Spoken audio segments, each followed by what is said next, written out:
Hi guys.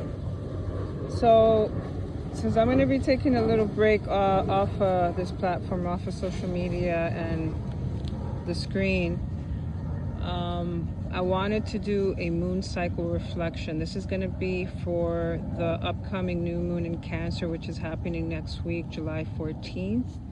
And then we are ending the month with a full moon in Aquarius. That's July 29th.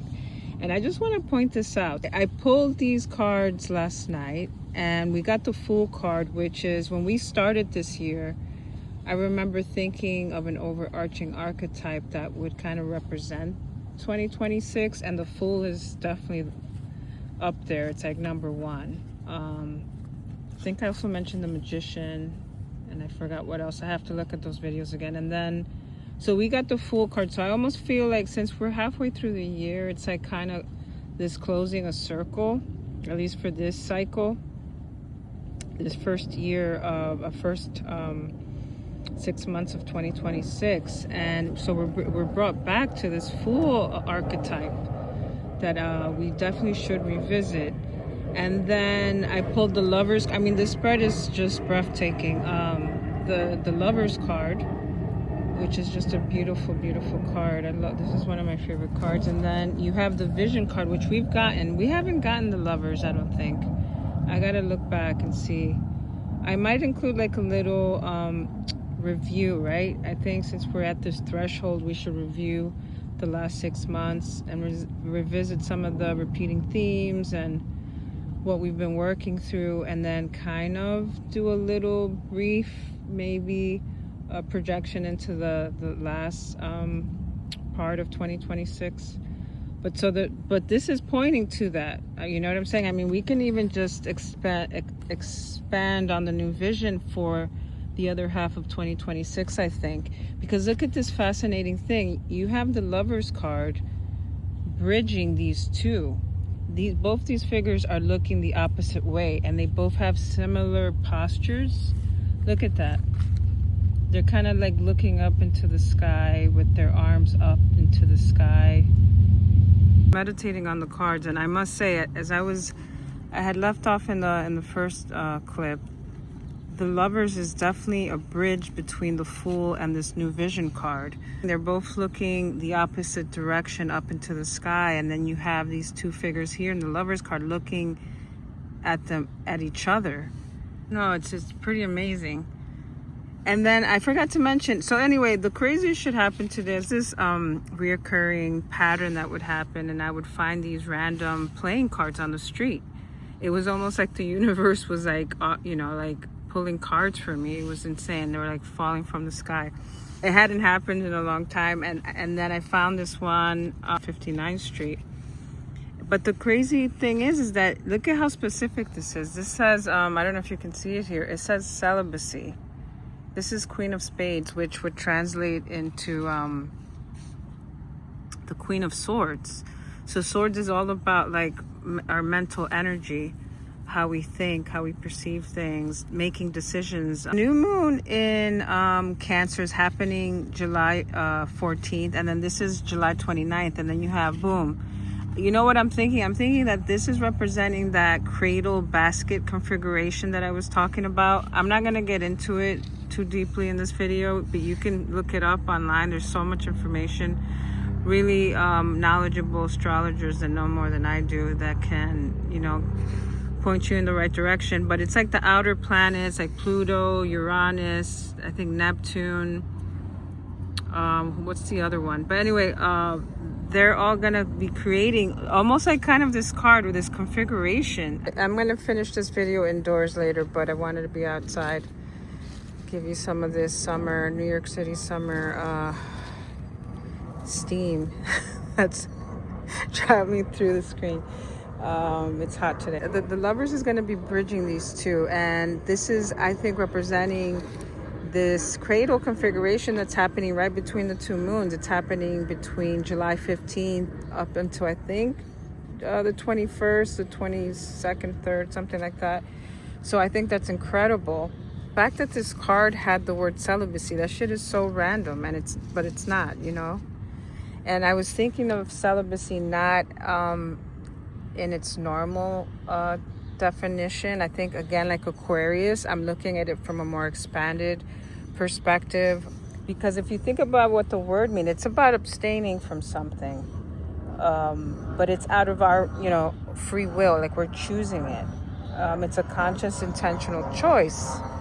And it doesn't have to pertain to sex. It could pertain to anything. We can abstain from things that are not good for us, abstain from certain ways of thinking, in a way pointing to what I've been talking about. And I'll put that link in the description below. But I titled one of my previous readings, I think for June, Inner Sovereignty. So it's about like using our free will and choosing what's best for us at this, juncture of the journey. And this is about, I think, also energetic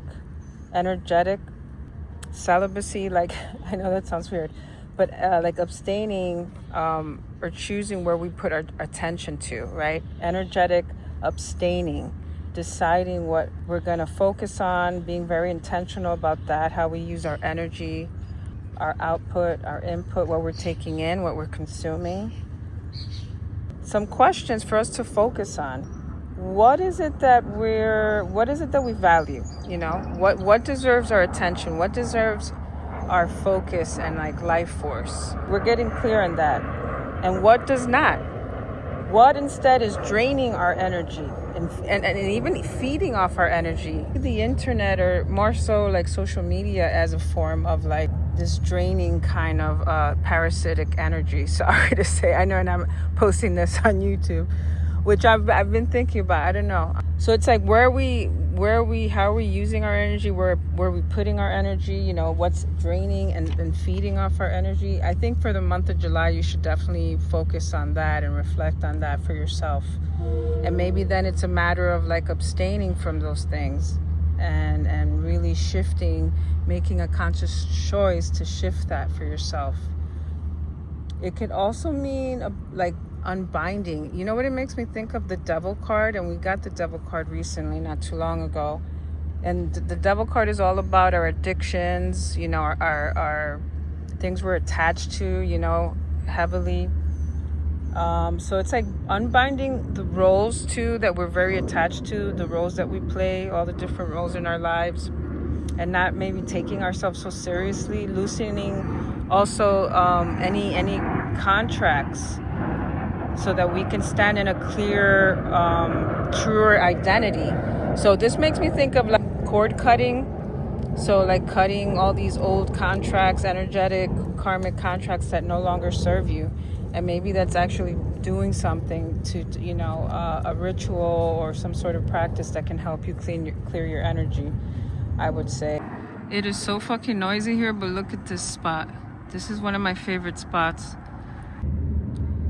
All right, this is it. I'm finishing this shit right now. Anyway, new vision. So that's the Fool, right? We're gonna have to make some sort of we're gonna get clear on what seeds we want to plant pertaining to a lot of Cancer themes.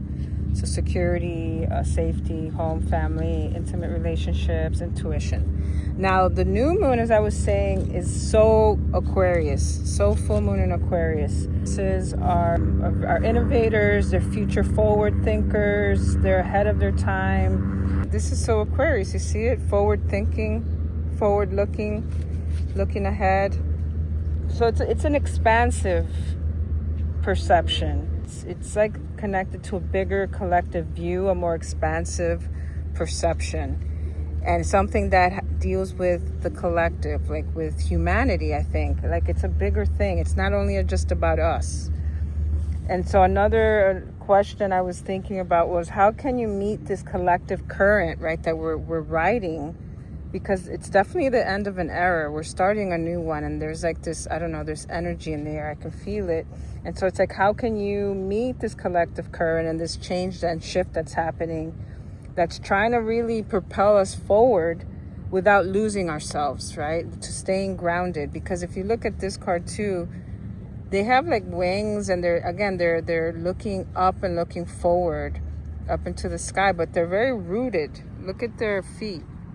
they're rooted into the ground. Also about devoting yourself without being a complete fanatic, or abandoning yourself even for the noblest causes, because it could be for a good cause, but you can, things can really, even a good thing can be too much, right? It can be too much of an extreme, swing too much to one side of the pendulum, and then it's like we have to find our way to the middle again.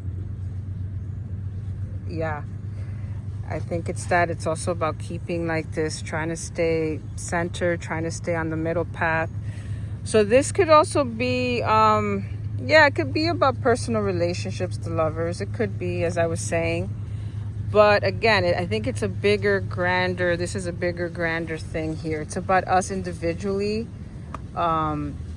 reclaiming our power and liberating ourselves in some, maybe it's a particular area in your life, or it's like your whole life in general. Maybe again, like your philosophy, your beliefs, your perception of life, and even maybe the way you see yourself has radically changed, and that is revolutionizing your life, just like mirroring the collective revolution that's happening right now.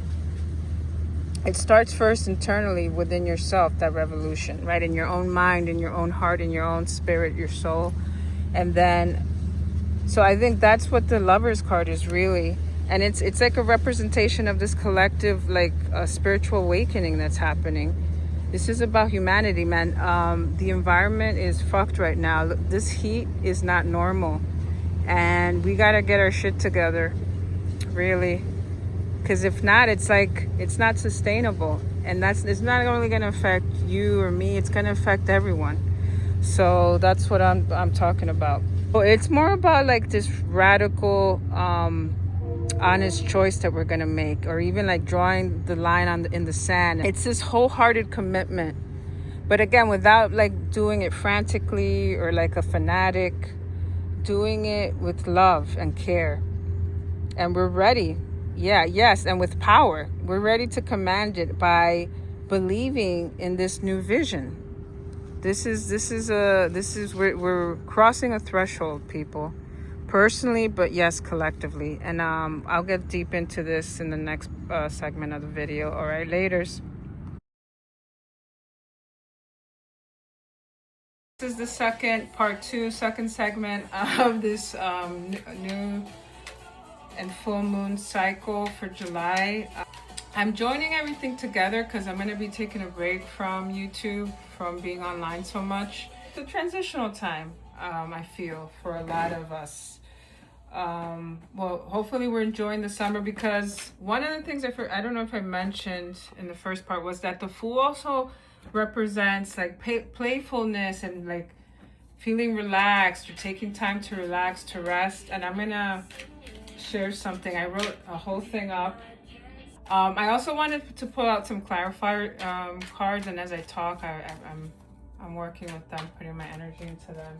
We got the Fool card. We were saying is connected to the new moon in Cancer. There's this nurturing energy coming through. It's very gentle, nurturing, and I think being that this is about playfulness, and I think the archetype, we could say one of its aspects is like the inner child or some younger version of ourselves. So having the new moon in Cancer, I feel that it's us like mothering that part of us, nurturing that part of us, our creativity, our playfulness, our wanting to just like be in the moment and relax and have fun and connect to our creativity and curiosity and things like that.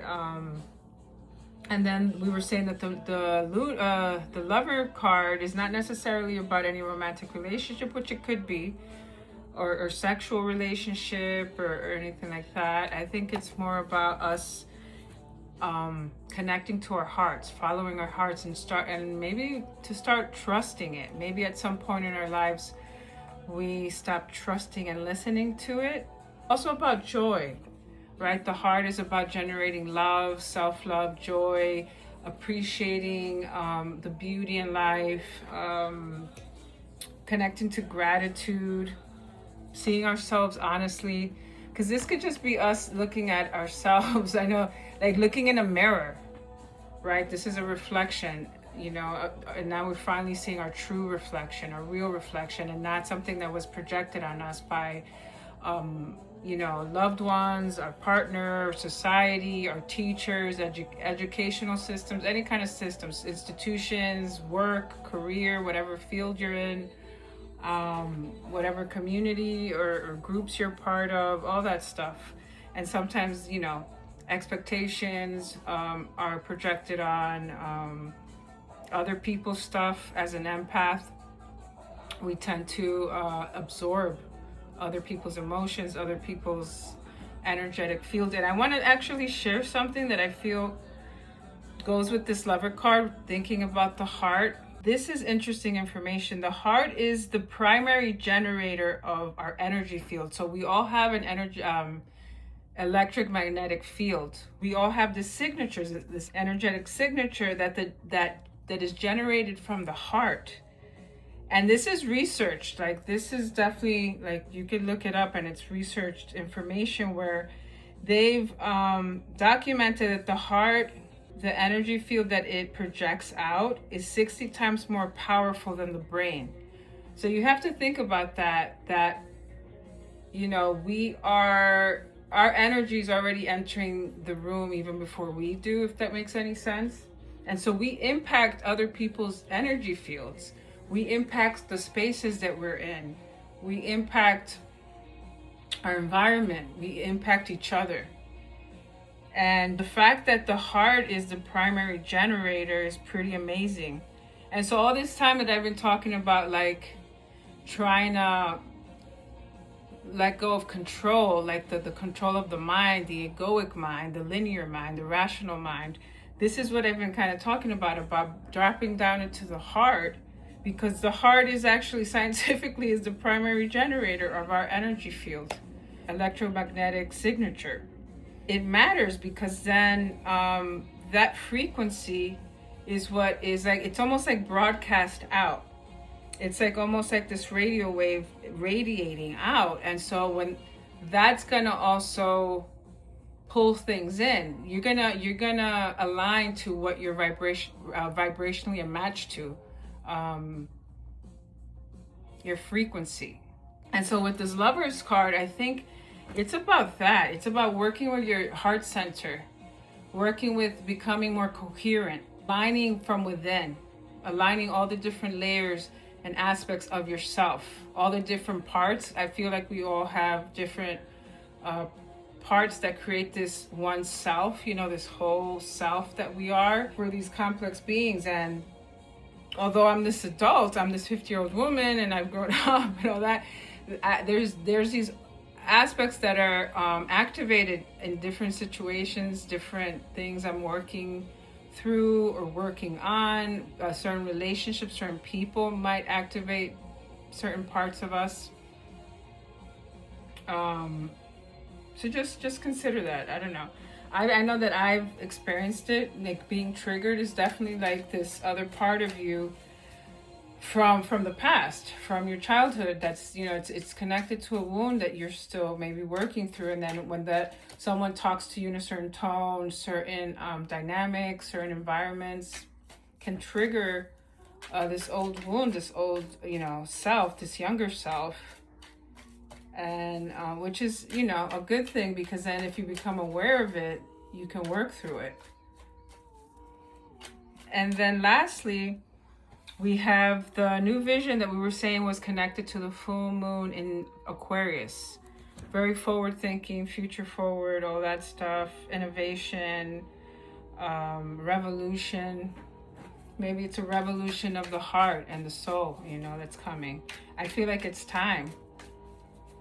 I wrote this whole thing up, but I want to pull some cards and see. Let's pull some clarification. Ooh, 3 cards came out. Exactly, this is it. Wow, they're all sword cards. Wow, we got this binding card.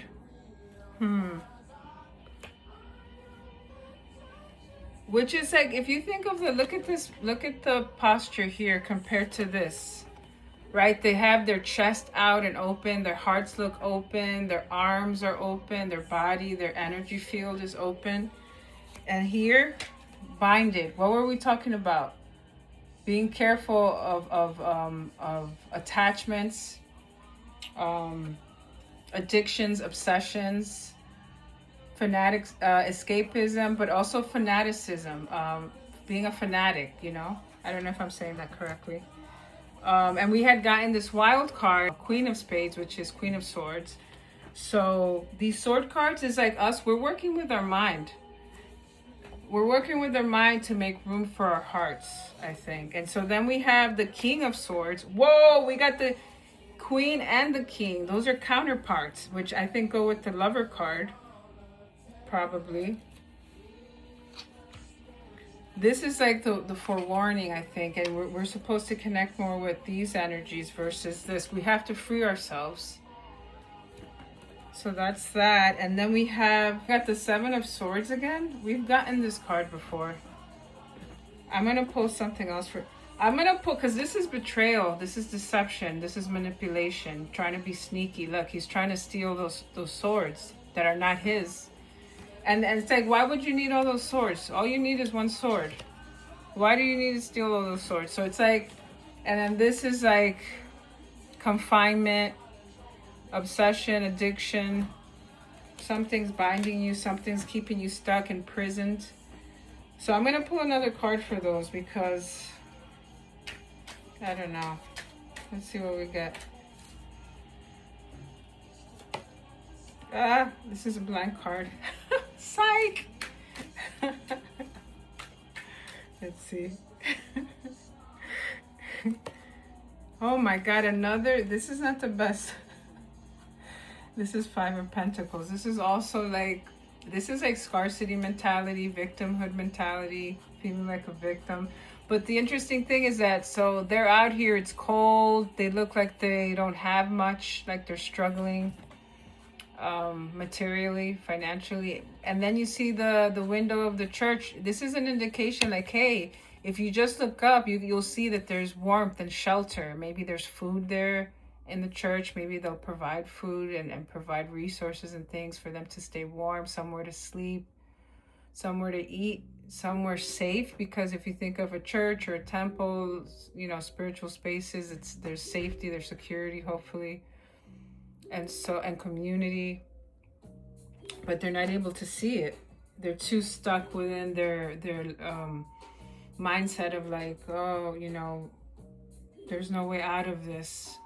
They can't see anything out of it. So they're almost like blinded to what's right in front of them, this resource, this way out. Same thing with this, where I think the idea, if I remember correctly with this card, this Eight of Swords, I don't think she's really, if you look at the way she's binded, I think she can loosen herself. She can take the binds off, is what I'm saying. They're not like tied. It looks like they're even coming undone themselves. So it's almost like she also can't see a way out because she's not even trying.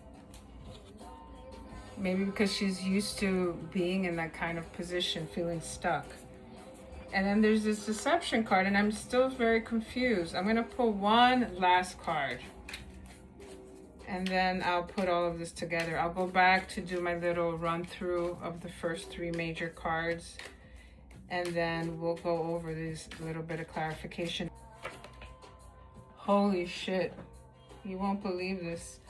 The World card. The World card is, I think it's like this era, this end of an era, this end of this probably really bad karma, if you believe in that. Or just lessons, like maybe when you were just down, you know, going through like the dark night of the soul and just a difficult phase of your life, like that chapter's over. Maybe even collectively, like things have been pretty grim. But maybe soon, you know, again, this doesn't mean like tomorrow or the next month or even this year. I mean, it could, but there is hope that things can get better. But again, it's up to us. Like, we have to get ourselves out of this situation that we're in personally and also collectively. We have to take our power back. We have to like believe that we can make a difference. We have to hold on to hope.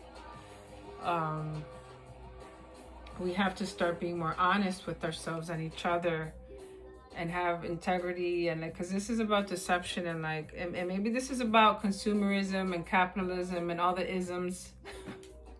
And I was talking, I think in the first segment, about like the environmental climate crisis that's happening now, and it's like, again, that's a good indicator of like, you know, our values being imbalanced because of these isms, the modern way of life, and we're forgetting the value of nature and our environment. Like, it's like we depend on it, and start thinking more long term. This is probably like the new vision, thinking more sustainably, thinking you know, far out into multiple generations to come, and how what we're doing now is going to impact all those generations after us. And I don't use these cards as like fortune telling or to predict, or it's more to do this inner work, the psychology of this inner work that we're all doing individually, and then that impacts the collective.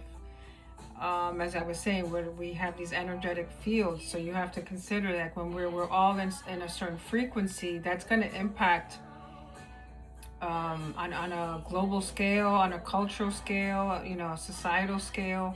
To talk about the shadow aspects of the cards, I think I might have touched a little bit about that.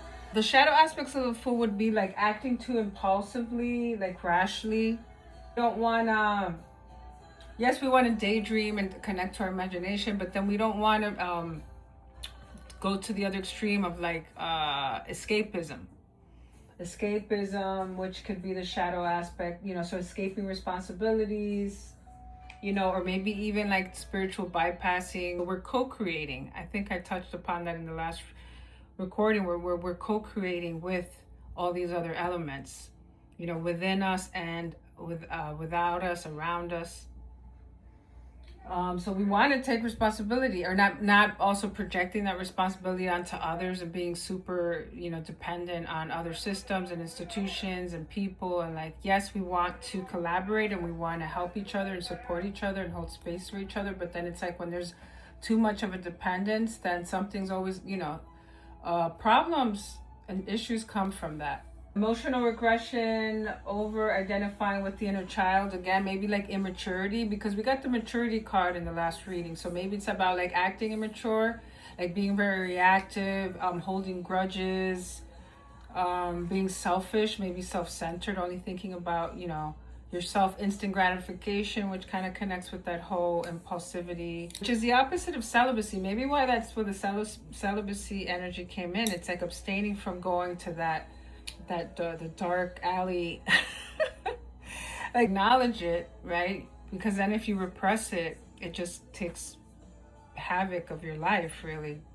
You want to acknowledge it, but also, you know how to navigate it. Codependency, hypersensitivity when challenged, using intuition or emotional awareness to manipulate or control outcomes, which is this, really. The Seven of Swords, interesting. And I thought it would be interesting, since we're connecting the Fool to the Cancer moon, the Cancer sign. The shadow aspects of that sign can be also similar, you know, very similar. Overgiving, because it's a very nurturing sign. It's like this mothering, nurturing sign. Maybe it's like too much giving, you know, of yourself. Conditional nurturing, that's another thing where you give, and then you feel resentful. You overgive and you feel resentful, or you give expecting something in return. So it's conditional, or like you expect the person to be the way you want them to be, or you don't, which happens in relationships. But that's where maturity comes in, or like getting to know yourself and like learning about these things. But so those are some of the shadow aspects just to be mindful of right now. And the fact that it's the new moon, it can amplify that. It can amplify those things. Not wanting to see the consequences of our choices and our actions, not taking accountability. That's the Fool shadow, because that's like that's the contrast, the shadow aspect of innocence. Like when we were talking about how the Fool archetype is like this innocence and purity and But then it could be also naivety. It could be like, you know, being gullible or being like ignorant to what's going on. Because sometimes it's convenient to do that.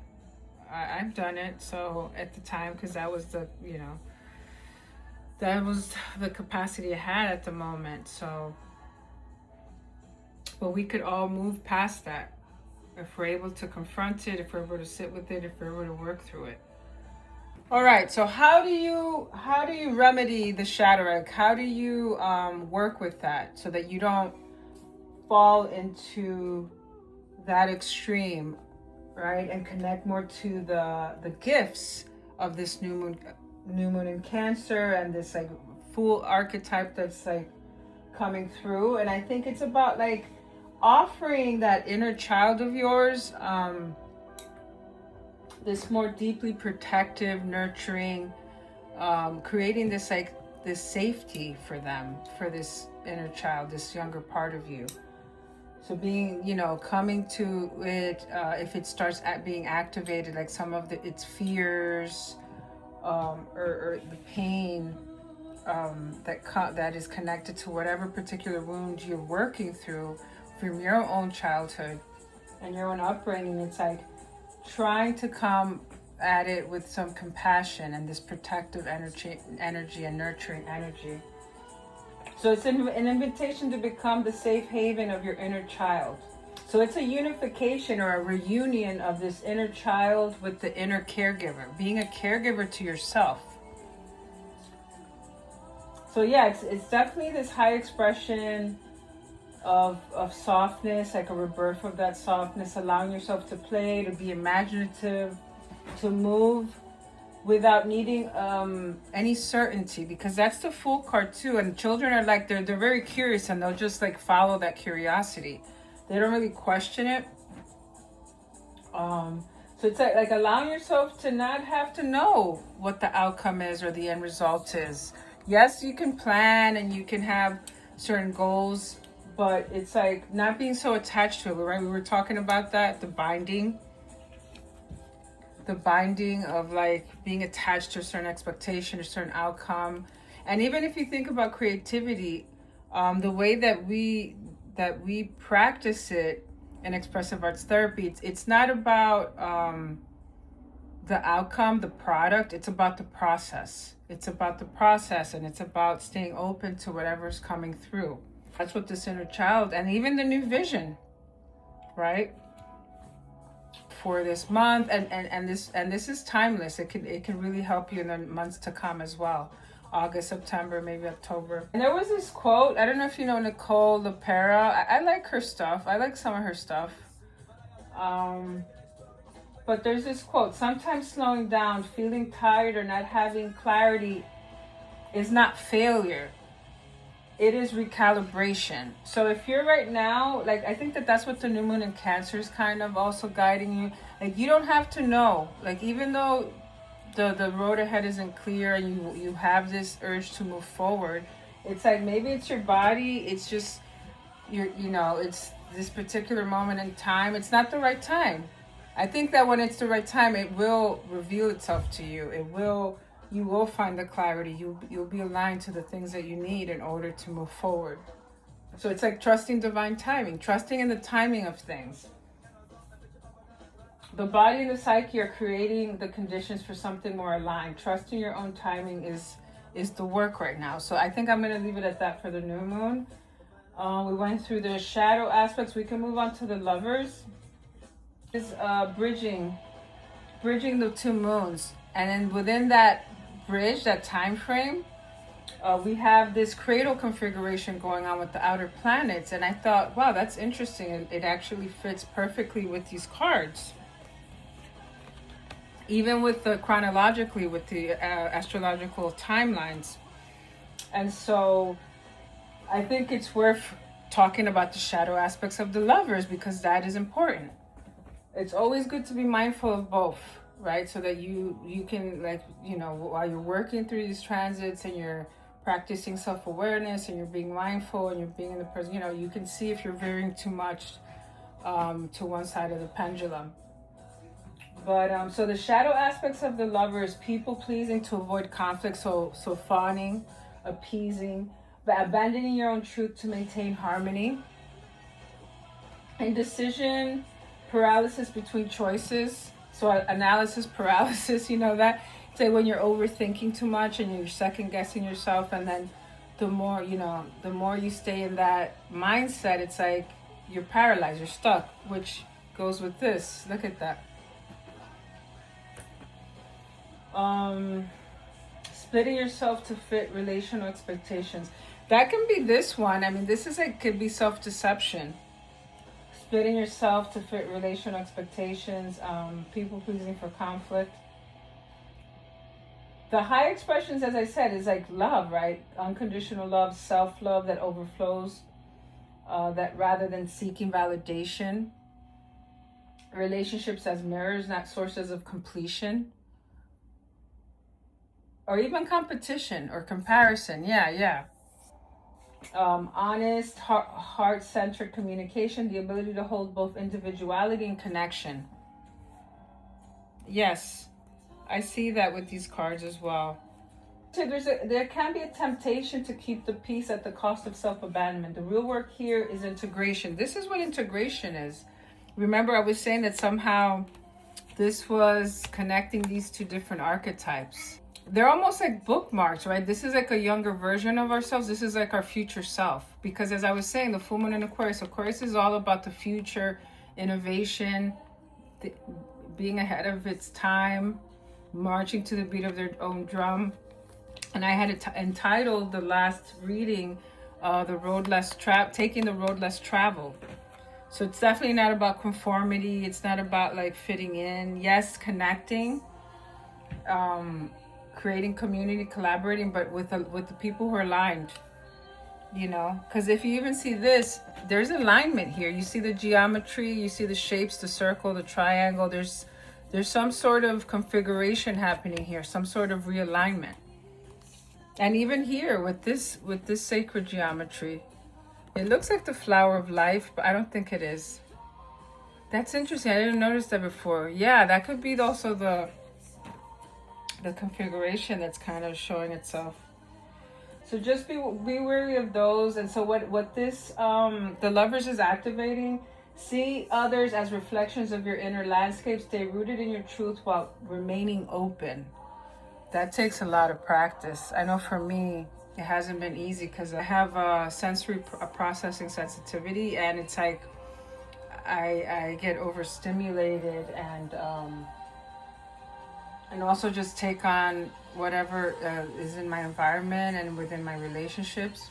And then we have the new vision, which is full moon in Aquarius, and the shadow aspects of this transit and Aquarius is Aquarius can be kind of detached, not a very emotional sign, very like, I guess, analytical or like abstract thinking. And so it could easily, if it veers into the shadow aspect, be too like intellectualize everything. And so I mean we're having this guidance, this reminder of staying connected to our hearts. So yes, having this new vision and connecting to this, like these abstract ideas and like these new ideas, but also staying anchored into our heart, into what makes us human, our humanity. It makes me think of like everything that's going on with technology and AI and automation and all that stuff. Spiritual superiority or detachment, because Aquariuses are ahead of their time and like just create their own paradigm in a way. They're in their own world. It's like it could get to your head, and it could become this thing about superiority or or being better than other people or being too detached, and again not connected to our hearts and this beautiful inner child.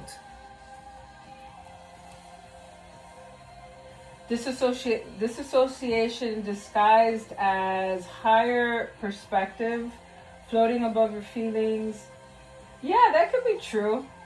Because I said Aquarius is not the most emotional. Like if you're always up in your head, it can become like a form of disassociation because you're not integrating your body, all the different aspects of yourself. your spirit, the spiritual, the emotional, the physical. And you have to take that all into account, bypassing the human experience in favor of abstraction. I was just saying that. So the invitation is not to leave your humanity behind, but expand it. So as we go forward, as we move forward into this new paradigm, into the spiritual awakening, it's like, let's not forget our humanity. Let's not forget our hearts. And this beautiful inner child, this innocence, this purity of spirit. I think that if we project into like the next 6 months, I think it's going to be more of this energy of Aquarius. And so this wild card that I told you, I don't know if you remember in the first segment, I found this is not only about celibacy in respects to intimacy, sex, sexuality. This is like also about abstaining from anything that extracts from your life force, that's, you know, drains you, that is feeding off your energy, that is not reciprocal. Social media is an energy drainer that sucks your energy. So many different things, you know, we were talking about addiction and obsessions and like overthinking, getting obsessed over people, like this codependency. There's narcissism, are like the traits. And we all kind of fall in a spectrum of that, like from empathy to like narcissism. There's a spectrum. But there are people who fall more into that kind of, you know, higher level of narcissistic traits, and it's like they lack empathy. And so we don't want to go to that extreme either. The draining dynamics, old roles that are draining. Maybe we've outgrown a lot of these old roles. Sexuality and sexual energy is connected to a creativity. So it could be like, you know, maybe taking some of that energy and channeling it into your creativity and creating something from that. So this Queen of Spades feels like a guardian archetype within the reading, almost like the one standing at the threshold of the bridge being the lovers. And if you think about it, don't you find it interesting that we got this random wild card that says celibacy, and now we got the lovers too? So it definitely is about discernment. Almost like the one standing at the threshold of the bridge, asking what gets access to your body, what gets access to your energy, to your attention, to your devotion, and what no longer does. These are questions to really reflect on this month. About boundaries, discernment, clear seeing, hard-won wisdom.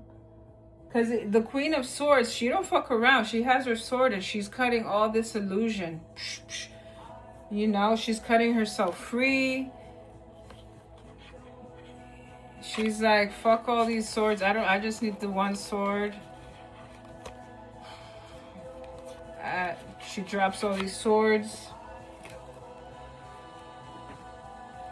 And then we got the King of Swords that I haven't even mentioned either. But that's the equivalent, you know, of the Queen, I think.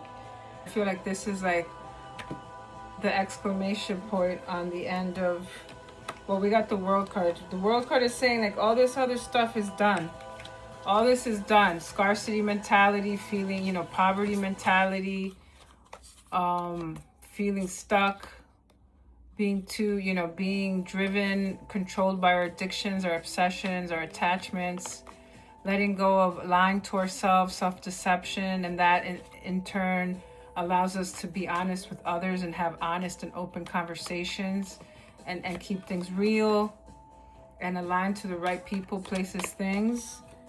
And then you got the Queen and King of Swords, like boom, you know? And that's the lovers. That's like the counterpart that lives within us. Because the one of the last readings too was about like the sacred inner union within ourselves. We have anima and animus. We have the masculine, we have the feminine, that we have to develop equally within ourselves. So a quick little review and wrap it up with the King of Swords. Bear with me because I'm reading notes. I went back to all the readings I did from the beginning of the year. And this is also what's crazy, is that we started with the Fool card, and I entitled that January 2026 monthly reading the Fool's Journey, and we had the full moon in Cancer then, and now we have the new moon in Cancer. So again, I feel like this is like a closing a circle, closing a cycle, coming full circle, combination moment. We're passing this threshold And so it's, so back then I was talking about like confronting and clearing karmic lessons, karmic contracts, embarking on a new cycle, completion. What did we get? The world card. Look, the circle. And like we're being delivered to a new timeline. Then it was about we continuing the clearing, massive releasing, which continues to go on, and it will continue to go on this whole year and beyond probably. We are doing it in stages, and I had mentioned that before, doing it in stages, different layers, kind of like peeling an onion. And then February 2026, it was about remembering the sacred vow that our soul made before we got lost, before we forgot who we really are. Because with socializing, with conditioning, we forgot. Like we moved away from this fool, this inner child, this purity, this innocence, right? What happens as we start living and going through experiences and relating through our relational experiences, all this starts happening through trauma. Our soul gets fragmented, and all that was being unveiled and revealed at this time, which was not easy, right? So it was about grieving, and it was about releasing and doing massive clearings. And then for the year of the horse that came in right at that time, it actually aligned with the equinox, the spring equinox, and it was all about this rebellious new vision. What do we get here? Rebellious new vision. And that it's coming through again. It is coming through again. And this was all around the eclipse season. Oh no, not the equinox, the eclipse season, because we have two eclipse seasons, one at the beginning of the year and one at the end. And there's one that's coming in August. So we had this one in February, and there's always pairs. It's always a lunar eclipse and a solar eclipse. And so we had two in February, and we're going to have now two in August. And I'm not going to get into that now, but yeah, we had one February 17th, March 3rd, and now the following ones are August 12th and August 28th. A lot of fire, year of the horse, right? And that's timeless. We're working with those energies. We've been tending to our inner fire. And again, this is a fire that keeps showing up. Right now, I think it's mostly fire and air that we're working with.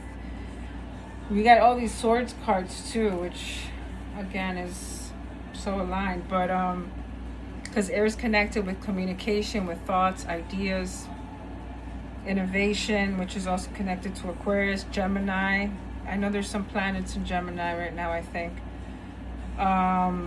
So again, it was about this inner fire that was also, because fire destroys, right? Fire burns things away, transmutes, transforms. So there was that happening, and these breakdowns and things being burned away, and then in order to open up to breakthroughs. Then I think about March. That's when the equinox, the spring equinox, happened, that cycle. We started to work with water. I think there was a lot of water around that time, and some of the transits, the signs that were showing up, and it was flushing out all the debris of what we had burned away before, right, in the previous month. Slowly realigning to our soul's truth, because if we go back, remember we were saying that we were slowly remembering our soul's the soul agreements, our soul contracts, while we came here, burning away karmic contracts that cutting cords that are just like, that's it. Those lessons have been learned. They're over. Boom. These relationships are not aligned anymore. This job is not aligned where I'm living, whatever, all that stuff. And so the waters come in to clear that and cleanse it out and flush it out. Slowly realigning us to our soul's truth, reconnecting us to our creative power. Then we got to get out of this creative power energy coming through. April was all about breakthroughs, universal heart healing, and we're getting that again. This is about healing our hearts and opening them up, a sense of like feeling safe. Not all of us had that growing up, unfortunately, and maybe it's about healing that because we have cancer. It's about healing those earlier wounds where maybe we were deprived of a safe environment, of like nurturing energy, care, attention, love, unconditional love, all that stuff. And it's like now it's up to us to give it to ourselves, or to align ourselves with the right people places, right, that are nurturing, that are safe relationships, people that, you know, are there for us. It's reciprocal, and we're learning from each other, right? And so I think that's important right now. So that having that love and like opening ourselves up to that healing love again. And then May, the true self is slowly emerging. And by June, we have a new path that's also coming, you know, like right here is being revealed. We don't know exactly where it's leading us, but we know that like, oh shit, there's a whole new direction that's just magically appearing that I wasn't even considering before. And now you're like, oh wow, you're like kind of at this crossroads. In order to move forward, to pass that threshold, to decide like, which, am I going to stay on the path that I've been on, or am I going to take the road less traveled? And that's where you are now. And that's going to require inner sovereignty, inner agency, trusting yourself, remembering who you are, getting clear on what your values are and beliefs. I keep saying that. To reclaim your power and your presence, and unifying the opposites within us, right? The contrasting forces, the masculine, the feminine, all the fragmented parts, bringing them, integrating them into this beautiful whole self. Then embarking on this unknown path that's opening up to us right now, that's filled with endless possibilities and opportunities and potential. And yes, it's scary. This is the end of an era, and you know, we don't know what's ahead of us collectively as a race, as a human race. And I also think of of beyond the humans and all the other beautiful living creatures. But this is I was saying it in part one, it's time for us to get our shit together. Individually, personally, and collectively, you know, thinking larger, thinking more expansively, thinking about a new vision for all of humanity, a new paradigm. So the King of Swords is like more outer logic. So we need to use both, not one or the other. And I think that kind of correlates with this patriarchal society that we're living in. A lot of it has been controlled and kind of run and overshadowed by this masculine energy. It's time to gain balance of that and bring in some of this more like, you know, Queen of Swords energy. It's more about inner truth. It's about discerning. It's about perspective. It's about protection. It's about this more nurturing, more intuitive energy. And then the King of Swords, it's outer logic. It's strategic. It's objective. It's authoritative, and it's systemic. Everything is connected. And if you think about it from the systemic framework, then nothing happens in isolation. Nothing. Everything is connected. So we have to approach it from this more balanced, more expansive, because we're thinking Aquarius and new vision and all that, expansive, thinking outside of the box. Need to also not rely heavily on technology, and then we get disconnected from the natural world, and then the natural world is dying, is suffering. We have to bring them together. We need to use technology in ways that help us, and ways that help humanity heal the earth, heal the environment, a way that is more, you know, brings more equilibrium and harmony. I'll see you on the other side. I don't know. I'm taking a break. Need to get off this virtual reality that we live in nowadays. So sending you lots of love. Bye.